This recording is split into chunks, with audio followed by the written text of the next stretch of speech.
Для древних уйгуров в Центральной Азии лошадь была куда больше, чем просто животное. Это был партнер, оружие в бою и, можно сказать, сама душа их культуры. И эта глубокая связь, конечно, определила их самосознание, а верховая езда стала искусством.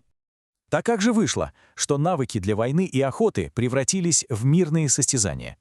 Все просто. Чтобы не растерять эти навыки в мирное время, и придумали конный спорт. Эти игры стали настоящим праздником отваги, мастерства и единства человека с конем.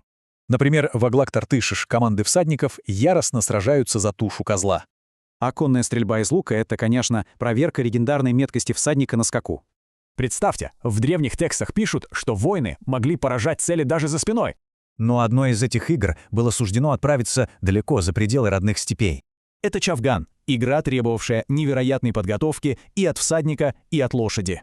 Так по торговым путям игра и разлетелась по миру, от Персии до самой Индии.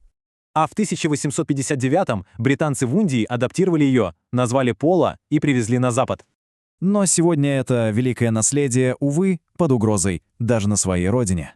В 90-х была такая всадница Фериде. Она стала чемпионкой, настоящей надеждой.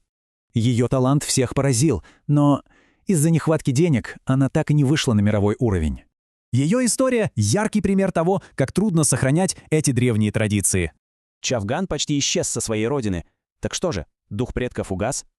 Вовсе нет, он просто изменился, буквально взмыв в воздух в спорте под названием саргайди. Здесь, на гигантских качелях, атлеты повторяют трюки древних воинов. Какая смелость! И это доказывает, даже когда традиция меняется, ее дух продолжает жить.